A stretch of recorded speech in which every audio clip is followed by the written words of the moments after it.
Антон Павлович Чехов. Нохойтой хатагтай. Нэгдүгээр хэсэг.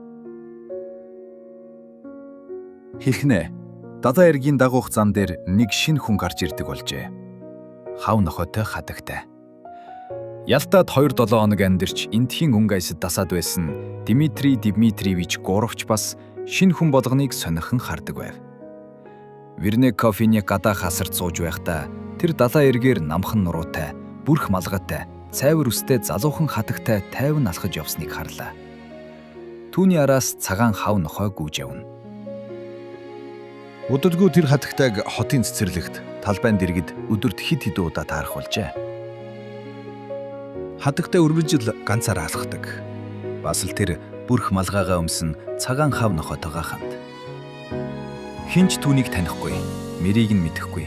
Зүгээр л нохойтой хатагтай гэж нэрлэдэг байр. Хэрв тэрэнд нөхөргүй, таньдгүй яваа бол гэж Гурав бодов. Танилцахад илүүдэхгүй юм. Гурав 40 хүрээгүйж аль хэдийн 12 настай охин. Ахлах сургуульд сурдаг нэг хүүтэй. Түүнийг 2 дугаар курсын оюутан байхад нь эртхэн гэрлүүчгсэн тул одоо эхнэр нь өөрөөс нь бараг 2 дахин хөгшин юм шиг санагддаг байлаа. Эхнэр нь өндөр нуруутай, харавтар өтгөн хөмсгтэй, цэг сүрхий, дүнсгэр дуу, өөрийгөө боддог эмэгтэй гэж нэрлэдэг нэгэн. Их уншдаг, бичгийн хилэнд ээг хэргэлдэггүй. Нөхрөө Дмитрий гэж биш, Дмитрий гэж дууддаг. Харин Гурав түүнийг нууцаар болох, харах өнцөг нарийн оо сайхны мэдрэмжгүй гэж боддог ба түүнээсээ айдаг, гэртээ байх дургүй байх. Тэр аль хэдийн эхнэртэй удаан хугацаанд үнэнч бус байсан. Бас олонтаа тэгдэг байсан тул эмэгтэйчүүдийн тухай бараг үргэлж муугар ярьдаг болсон. Тэрээр "Доод зиндааны антид" гэж хэлдэг байв. Түүнд бол хатуу, гашуун туршлага нь ийм үг хэлэх илх өгсөн юм шиг санагддагч үнэн дээр тэдгээр доод зиндааны амьтад үгүүгээр тэр 2 өдөрч амьдарч чаддаггүй байлаа. Эрчүүдийн дунд байхад түүнд уйдгартай, түүхтэй, ярих юм олддоггүй, хүүтэн хөндий байдаг. Гэтэл эмэгтэйчүүдийн дунд орохороо тэр бүрэн тайвширч, яахыг юу ярихаа сайн мэддэг. Бүр чимээгүй ханд суухад ч амар байдаг. Түүний төрх, зан аран шин, бүхэл байдал нь эмэгтэйчүүдийн сэтгэлийг татахад мэдэгдэхгүй ч нэгэн нөлөөтэй зүйлтэй байлаа. Үүнийг Гурав өөрөө ч мэддэг. Түүн рүү ч мөн үл үзэгдэх хүч татдаг байв. Ашин олон жилийн туршлага нь түүнд нэг зүйлийг ойлгуулсан. Анхандаа амьдралыг хөгжихтэй болгодог, амархан сайхан адал явдал мэт санагддаг аригцаа гэдэг зүйл эцэстээ ялангуяа өрөндийнхөн шиг удаан хөдөлгөөнтэй, шийдэмгий бус, Москвачуудын хувьд маш төвөгтэй хүнд асуудал болон хувирдаг. Тэгээд байдал эцэст нь хүндрэлтэй, дарамттай болдог. Гэвч шин сонирхолтой эмэгтэйтэй уулзах болгонд энэ туршлага яаж игээд мартагдаж, амьдрах хүсэл цэлмэн бүх зүйл энгийн, хөгжихтэй санагдана. Нэгэн орой харанхуй нөмөрхүйээр тэр цэцэрлэгт оройн хоолоо идэж суудал, бүрх малгайтай хатагтай аажуухан алхсаар хажуугийн ширээнд суув. Түүний царай, алхаа, хувцаслалт, үс засалт бүгдээс хэлж байгаагаар тэр дэг журамтай айл гэрийн хүн. Нөхөртэй ялтад анх удаа ирсэн. Бас ганцаараа. Түүнд энд жинхэнэ утгаараа уйдгартай байгааг Гурав ойлгов. Эндхийн ёс суртахууны завхаа байдлын тухай ярьдаг яриануудын дотор үний юм тунцсан. Тэр тийм яриаг үл тоодог. Ихэнхийг нь өөрсдөө завхаарч чадахгүйдээ атаархдаг хүмүүс зохиодог гэдгийг ч сайн мэддэг байв. Гэвч хатагтай яг 3 алхмын зайд суухад түүний санаанд уус руу аялж, амархан олддог адал явдлуудын тухай тэр ярианууд нэрийг нь ч мэдэхгүй, танихгүй эмэгтэйтэй гинт учрах богинохон харилцаанд татагдах тухай бодлууд тодхон орж ирэв. Тэр хав нохойг зөөлөн дуудаж, нохой дөхөж ирмэгцэн хуруугаараа тоглон зангав. Хав пал хэлгэн хусаж, Гурав дахиад хуруугаас игсрэв. Хатагтай түүнд рүү хараад даруйн үдэ буруулав. Тэр хүн хацхгүй гэж хэлээд узаяв. Түүнд яс өгж болох уу гэж Гурав асуув. Хатагтай толгой дөхөхөд тэр ээлдгээр "Та Ялтад ирээд удаж байна уу?" гэж үргэлжлүүллээ. "5 хонж байна" гэв хатагтай. "Харин би энд 2 дахь 7 хоног өвдөх гэж байна." Тэд хэсэг чимээгүй суув.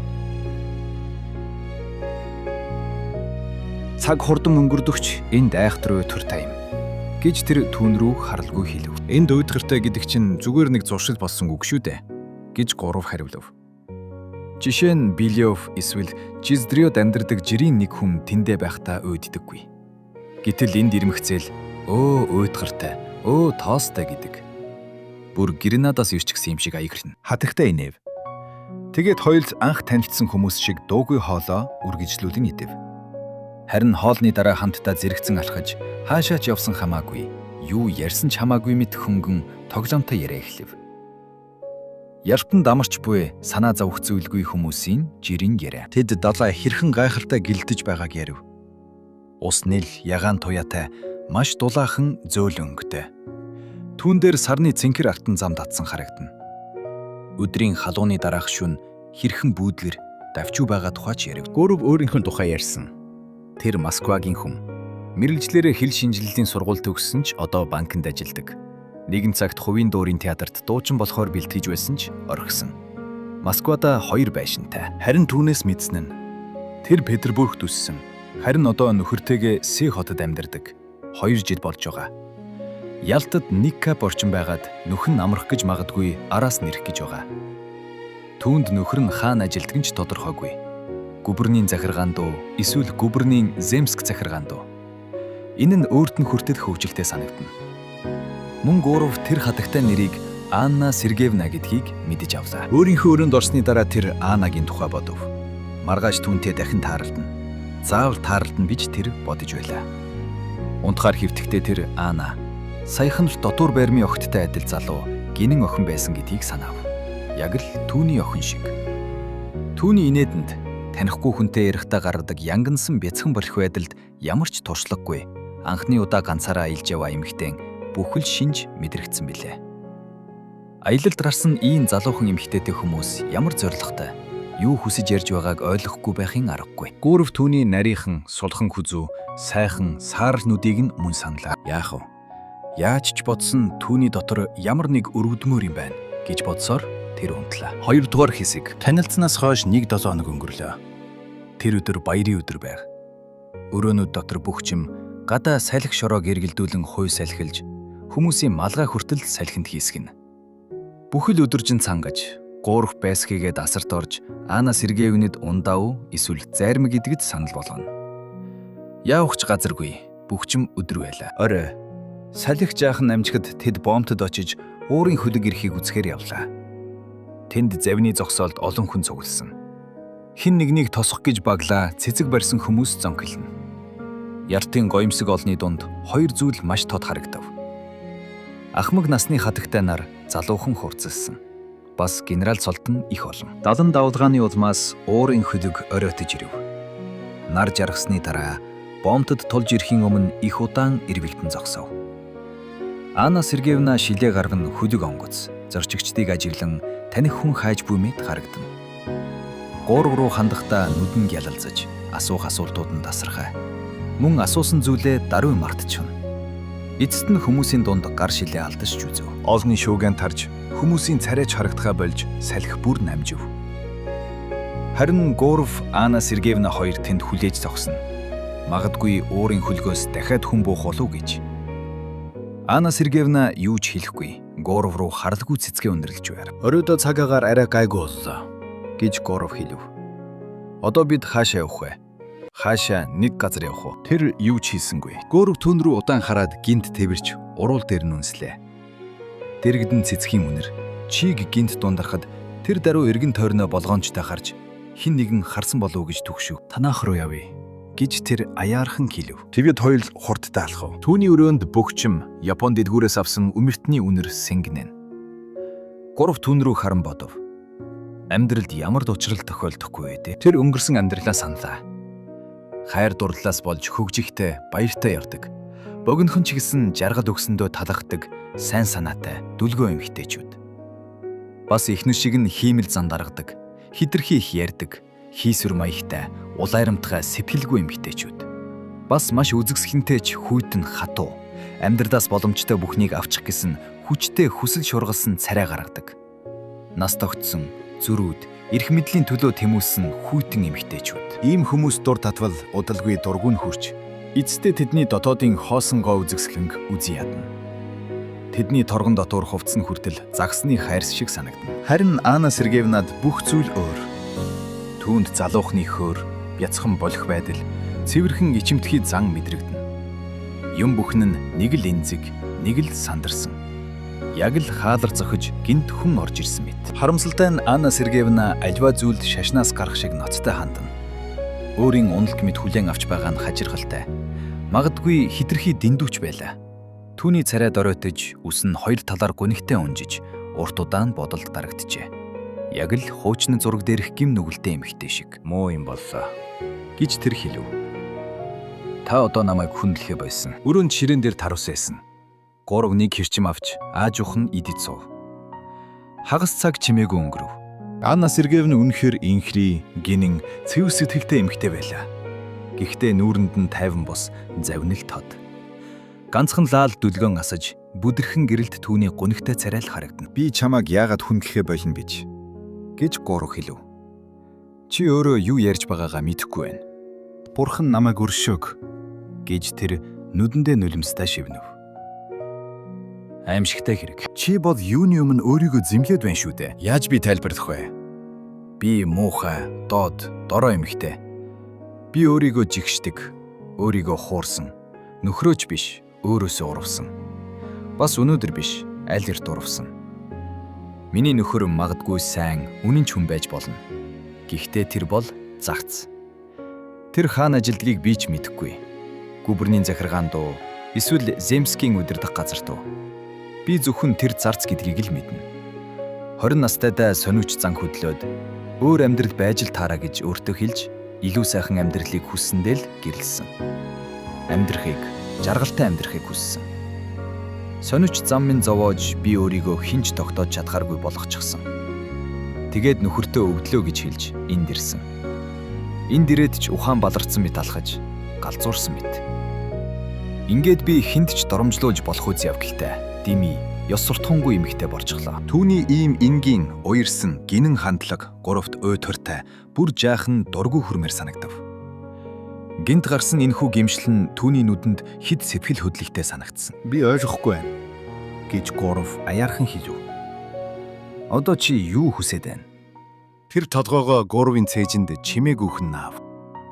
Миний үгэнд итгээрэй. Гуй гэж тэр шивнэн. Би шудрах цэгэр амьдралыг хайрладаг. Харин нүгэл миний хувьд жигшүүртэй. Би юу хийж байгаагаа өөрөө ч мэдэхгүй. Хүмүүс чөтгөрлөг гэдэг. Харин одоо би ч гэсэн ингэж хэлэхээс өөр аргагүй. Намайг чөтгөр эзэмтсэн.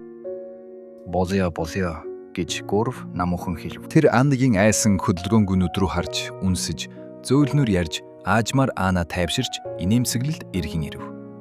Хоёул инээлтлээ. Тэд гарч явхад нарангийн ирэг дээр хүм үлдээгүй. Агар мададтай яартай хот, бүхэлдээ үхмэл мэт боловч, далайн чимээ тасралтгүй цуурайтаж ирэг рүүгээ цохилно. Нэг зав давлгаанд хөвж, дээр нь бүдэг гэрэл анивчиж байв. Тэд тэрэг олж, Орианда руу явцгаав. Доод давхрын самбарт чиний овгийг харсан. Фон Дидриц гэж. Таны нөхөр герман хүн үү? Гэж гурав асуув. Үгүй, түүний өвөө л герман хүн байсан юм шиг. Харин өөрөө бол православ. Орианд тэд сүмийн ойролцоо сандал дээр сууцгааж, дадаа руу чимээгүй ширтэн. Ялтаа өглөөний манан дундаас бүүдийж харагдаж, уулсын орой дээр цагаан үүс хөдөлгөөнгүй тогтжээ. Навч нэгч сэрэхгүй, царцаа дуугарч, доороос далайн нам гүм, анир чимээгүй нь хүний амьдрал үхэлд хайхрамжгүй мөнхийн хөдөлгөөн, мөнхийн нойрны тухай ярьж байх шиг. Ийм их дуу чимээ энэ газарт байсан. Ярта Орианда байхын өмнө ч тийм байсан. Одоо ч ийм байна. Бид үгүй болсон хойнч ийм үргэлж ихнэ. Энэ мөнхийн химнэл, амьдрал, бидний хог тавилан, зовлон, гүнигт, хайхрамжгүй хандах нь магадгүй амьдралын үргэлжлэл, дэлхийн хөгжлийн баталгаа байж болох. Затуу, үзэгсхэнтэй эмэгтэйтэй зэрэгтэй ийм ид шидийн орчин, далай, уул, үүс, игц тэнгэрийн дунд. Урв амьдралыг бодов. Хэрвээ сайн бодвол энэ дэлхий дээрх бүх зүйл сайхан. Бид өөрсдөө бодлоо муутгаж, зорилгоо мартсан цагт л муухай байдаг. Тэгтэл нэг хүн, магадгүй манаач, тэдний дэргэд ирж харж зогсоод буцаж холдов. Энэ жижигхэн үйл явдалч хүртэл гуравт нууцлаг бас үзэсгэлэнтэй санагдав. Дараа нь Феодосоос ирсэн уурын хөлөг өглөөний гэрэлд бүдэг харагдав. Өвс нотон морчтой гэж Анна Сергеевна дуугарв. Тийм ээ, харих болсон бололтой. Тэд хот руу буцав. Тэрнээс хойш өдөр бүр өдрийн цагаар далайн ирэл дээр уулзаж, хамт хооллож, хамт алхаж, далайг биширч явна. Анна муу унтдаг, зүрх хүчтэй дэрсдэг гэж гомдлно. Тэр нэгэр зүйл асуудаг. Атаархаж, түгшээж, гурав түнд хүндэтгэлгүй ханддаг юм шиг санагддаг. Харин цэцэрлэгт ойролцоо хөнгөн үед гурав түн рүү гинт тэмүүлэн тэрч өдөр донд үнсэх тохиолдол олон. Ийм өдрийн ил тод үнсэлтүүд зай, завсаргүй завсарлаг, халуун, далайн үнэр, мөрөөдлийн хүмүүсийн хөнгөн амьдрал. Энэ бүхэн гурвыг шинэ хүн мэт өөрчилж байна. Тэр Анна Сергеевнад сэтгэл хангалуун, шомлтойгоор үг хэлж, өдөржин түүнээс холдохыг төвчөхгүй байлаа. Харин Анна байнга бодолд автсан түүнээс "Та намайг хүндлэхгүй байгааз та үнэхээр намайг хайрлаж байна уу?" гэдэг асуулт асууна. Орой болгон тэд загалмай хөндөй рүү, Орианд руу эсвэл хүрхрээ рүү явна. Ямар ч явдал хийсэн сэтгэлийн сүйдргүй гайхалтай сүрлэг. Харин нөхөр нь удахгүй ирнэ гэж хүлээж байсан ч нөхрөөс нь нүд өвдсөн тул даруй гэртээ эргэж уриалсан загтал ирлээ. Анна Сергеевна явах бэлтгэлд орлоо. Явах нь зөв. Энэ бол хувь тавилан гэж тэр хэлв. Тэр морин тэргээр явж 3 түүнийг үдэж өгөв. Бүхэл өдөржин явсаар Анна хурдан гарт тэргэнд суухдаа 2 дахь хонх дуугархад "Та намайг дахиад харахыг зөвшөөрөөч. Нэг л удаа." ингэж хэлэхээ. Тэр уйлаагүй. Гэхдээ өвчтэй хүн шиг гунигтай нүүрэн чичирч байна. "Би таныг санана, бодно.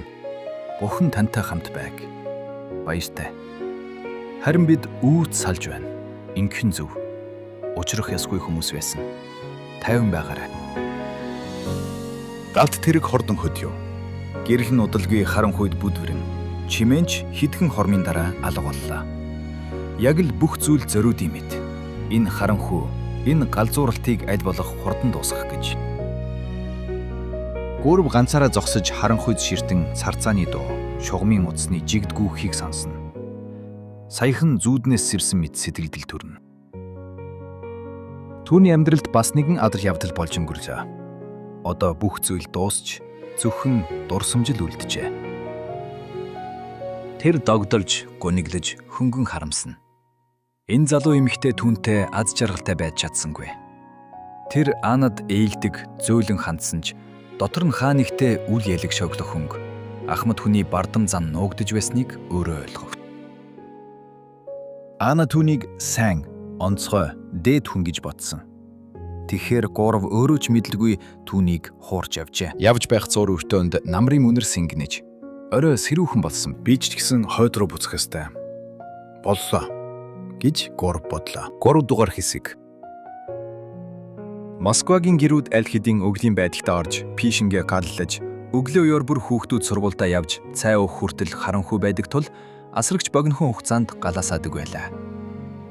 Аль хэдийн жавар оржээ. Анхны цас орж, чаргаар аялаж эхлэх анхны өдөр газар дээгүр цагаан байх нь таатай. Амьсралхад зөөлөн, сайхан бөгөөд тэр үед залуу насыг санагдуулдаг.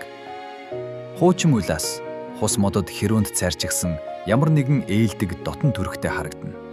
Тэд нь агаар далдуу модноос хавьгүй дотн санагддаг бөгөөд тэдний дэргэд уул далай гих мэт зүйл бодогдохыг хүсдэггүй. Гүрв бол Москвагийн хүн. Тэрээр Москвадаа нэгэн сайхан жавартай өдөр буцаж ирв. Шуба, булаан бээлийн өмсөд Петровкаар алхахад нь бас Бямбгаргийн орой хонх дуурахыг сонсоод саяхан хийсэн аялал. Очсон газар нь түүнд бүхэл сэтгэл татан байдлаа алджээ. Аажмаар тэрээр Москвагийн амьдралд дахин живж, өдөрт 3 сонин шунам уншдаг болсон атлаа принципийн үднээс Москвагийн сонинг уншдаггүй гэж ярьдаг болов. Ресторан, клуб, дайрлага, ой тэндэрлэлт үдшилгүүд рүү дахин татагдаж, Өөрийн танилын хүрээнд алдартай өмгөөлөгч, жүжигчид эрдэр нь түүнд таатай санагдана. Докторийн клубт профессортай хамт карт тавладаг байв. Сар орчим хугацаа өнгөрөхөд Анна Сергеевна түүнд бүдэг бадагхан санагдаж, хаяа мөрөөдлийнх нь зөөлөн инээмсэглэгтэйгээр л зүүдлэгсэн байх гэж бодож байлаа. Гэвч 1 сараас жилийн хугацаа өнгөрч гүн өвөл боллоо. Харин түүний ой ухаанд Анна Сергеевнагээ бүх зүйл өчигдөр салсан мэт тодхон хിവэр байсан бөгөөд дурсамж улам хүчтэй оргилж эхлэв. Оройн чимээгүүд хүүхдүүд хичээлээ давтаж буй дуу чимээ, романс, ресторан доторх хөгжимт хайрцаг, эсвэл камин зуухны шунгнах эскэрэгт. Энэ бүхнийг сонсоод гимт бүх юм тодхон сэрэгдэг. Мол дээр болсон явдал, уусын манантай өглөө, Феодосиос ирсэн уурын онгоц, үнсэгтүүд. Тэр олон удаа өрөөгөөрөө алхаж, дурсамжтай ахтаж инээмсэглэж, дараа нь дурсамж нь мөрөөдөл болон хувирч, өнгөрсөн ирээдүйг холилдон ургана.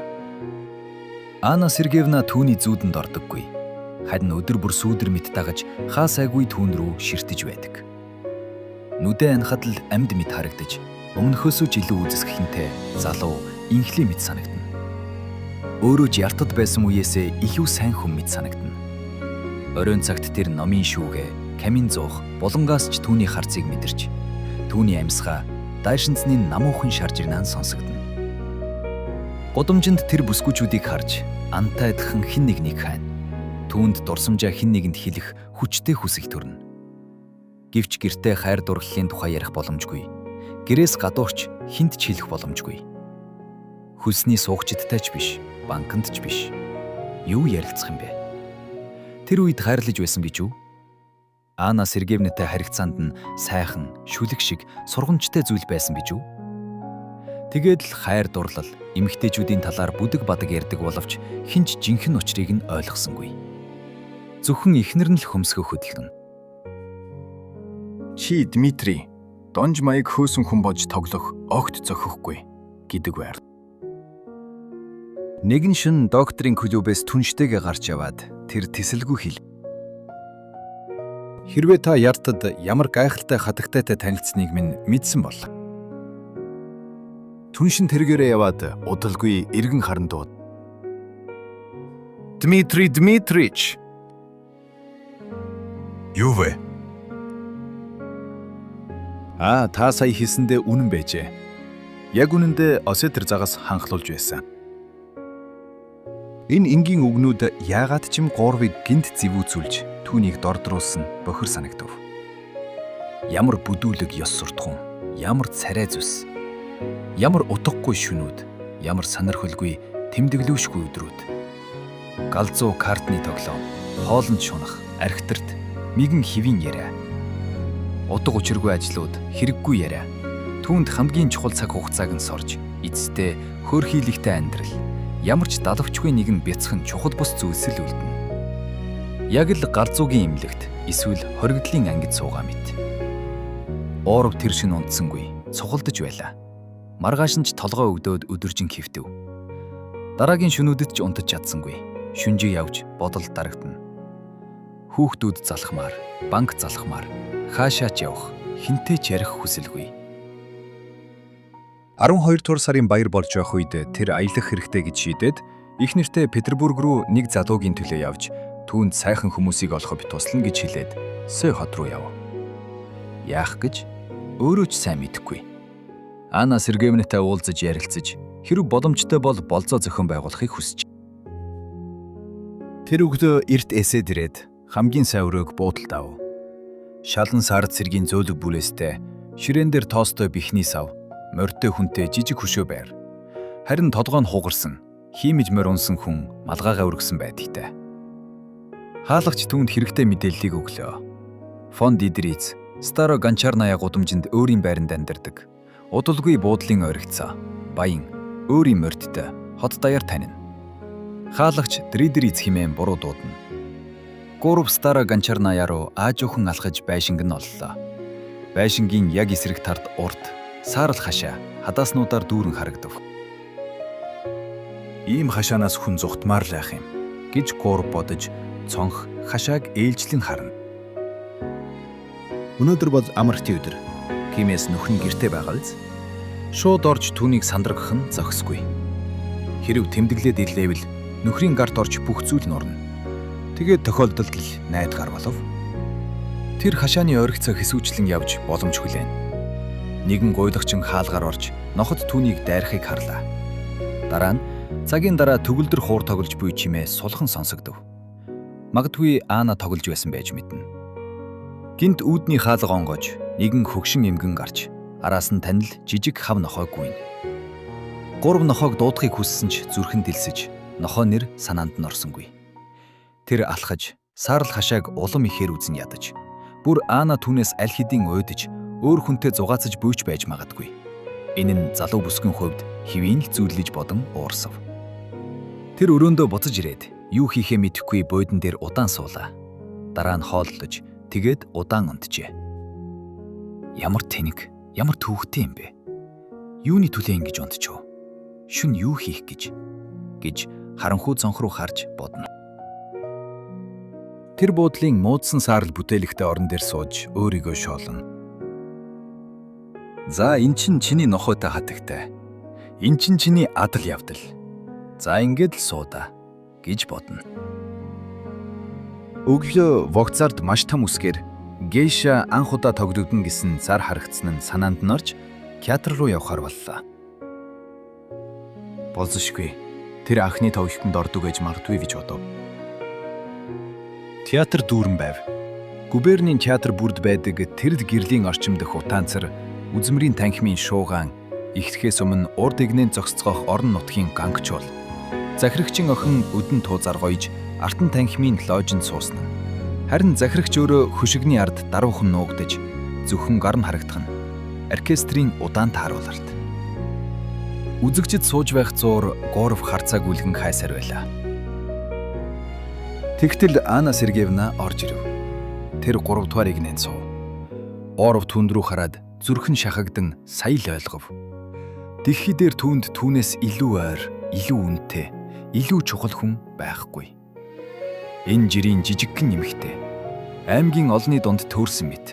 Дартаа болох дуран барьсан ч гэсэн одоо Горовын бүх амьдралыг дүүргэж түүний ой гуниг, баяр хөөр, амьдралдаа хүсэх цорын ганц жаргал болов.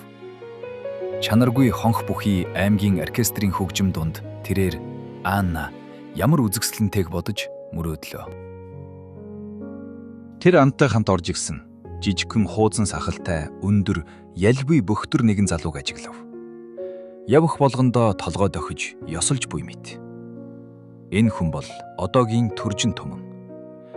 Тэр сөргөрсөлж буй мэт. Энэ хүн бол түүний нөхөр. Ялтад нэгэн орой Ана уур хилэнгийн үеэр зарц гэж нэрлсэн тэр хүн. Үнэхээр ч түүний урт бие, хуудан сахал, жаахан халзан толгой нь ямар нэгэн зарц маягийн даруй байдлыг илтгэж инээмсэглэнч тааламжгүй бөгөөд цээжин дээрх тэмдэг нь бүрж зарцын дугаар мэт харагдана. Эхний завсарлагаанаар үеэр нөхөр нь тамхи татахаар гарч Ана ганцаараа үлдэв. Горов сандлаасаа босож түүн лөө очиод чичрэн инээмсэглэн. "Сайн байна уу?" гэв. Ана түүн рүү хараад цайрч дахин найзтай харахад нь нүдэндээ итгэхгүй мэт байв. Дэвүүр дуран хоёроо чанга атхан сууж ухаан артраас өөрийгөө арайхийн барина. Хоёр хин чимээгүй. Тэр сууж Горов зогсно. Айж түүнтэй зэрэгцэн суухыг ч зориулахгүй байв. Хуур бозон лимбэ тааруулж ихлэн дуугарахад гинт аимшигтай лоожнуудаас бүгд шигтэж байгаа мэт санагдав. Тэгтэл Ана босож гарах зүгт яар нь алхав. Горов араас нь. Хоёулаа коридороор шат үргэс тэгшидгэн дээш доош бүдэлж атхна. Шүүгч, багш, төрийн албан хаагчдын дөрвөн повцтой хүмүүс, эмэгтэйчүүд, шүба өлгсөн дүүжин, тамхины үнэртэй салхи гээд нүдний өмнө бүх зүйл жирэлзэн өнгөрнө. Зүрх нь хүчтэй дэлсэж, "Оо, бурхан минь, яах гэж энэ хүмүүс, энэ оркестр" гэж бод. Аж ахуй. Хэсгийг бовносохгүй бүрэн хадгалсан. Амфитеатрын гарц гэсэн бичигтэй нарийн харанхуй шатан дээр Ана зогсов. "Та намайг айлрлаа шүү" гэж тэр амьсгаад нь царайн цайж алмайран хэлв.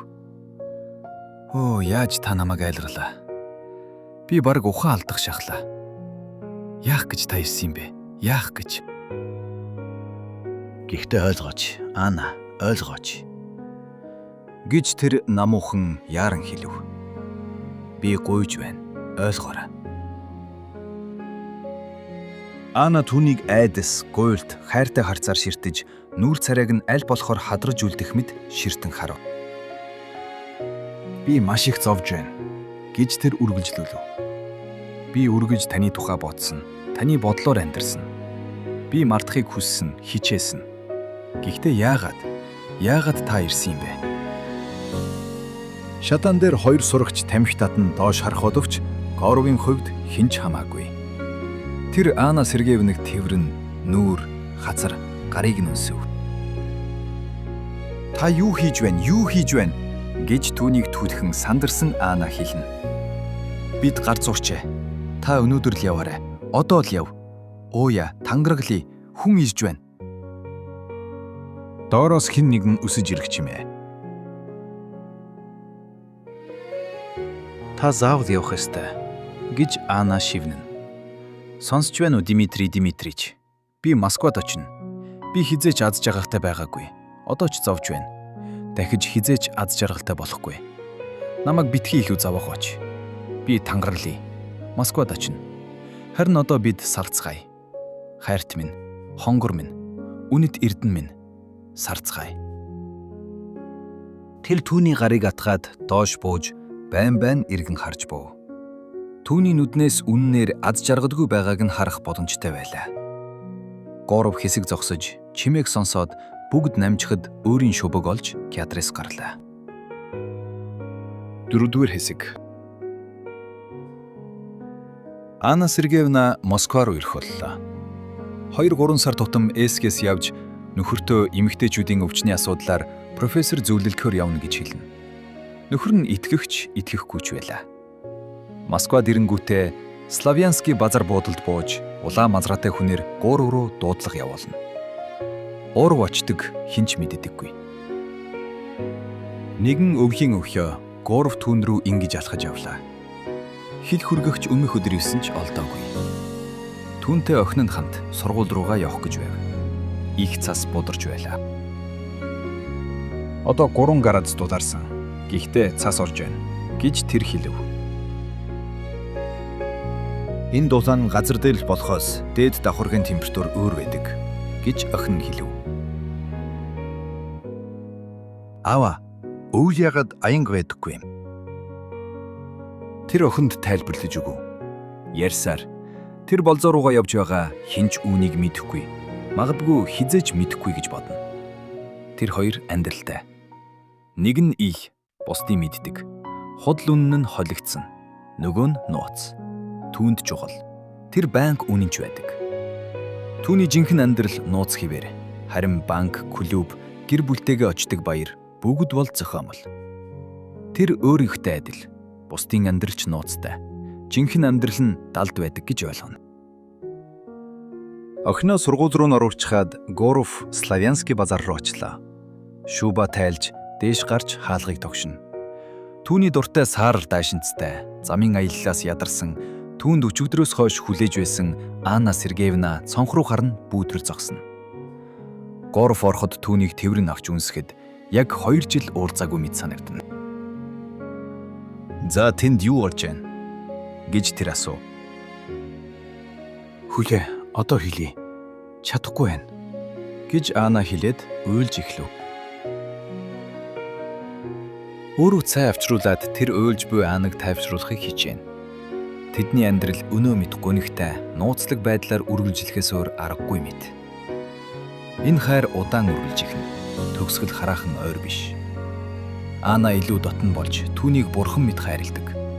Төгсгөлтэй гэж хэлбэл итрэхгүй. Гурав түүний мөрөн дээр гараа тавьж, погзом шогзом ярьж байгаад толь руу хялам хийдэл. Өөрөө аль хэдийн бууртаж хөгширсэн байлаа. Аннагийн дулаацуулсан мөрөм жижирхийлнэ. Амьдрал ямар өрөвдөлтэй эмзэг вэ? Яагаад Анна түүнийг хайрлт юм бол? Эмэгтэйчүүд түүнд өөр хүн гэж бодон хайрладаг байж, алдаагаа мэдсэн ч хайрласаар байдаг. Хинч түүнтэй аз жаргалтай байгаагүй. Тэр хизээж хайрлаж байгаагүй.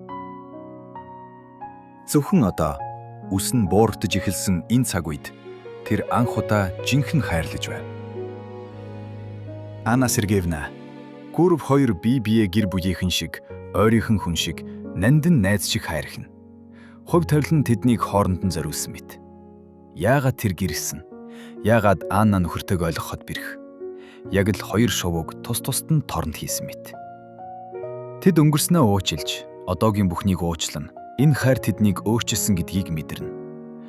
Өмнө нь гунигтай үед Гурав янз бүрийн бодлоор өөрийгөө тайвшлуулдаг байсан бол одоо тэр бодох завгүй.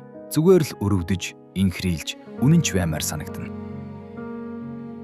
Болдоо, миний хонгор гэж тэр хэлнэ. Өөйя, хангалттай. Одоо ярилцъя. Ямар нэгэн гарц бодъё. Тэд удаан ярилцаж, Өөр хотод амьдрах, нуугдах, худлаа ярих энэ амьдралаасаа хэрхэн гарахыг бодно. Яаж гэж Гурав өөрийгөө замд нь асууна. Яаж?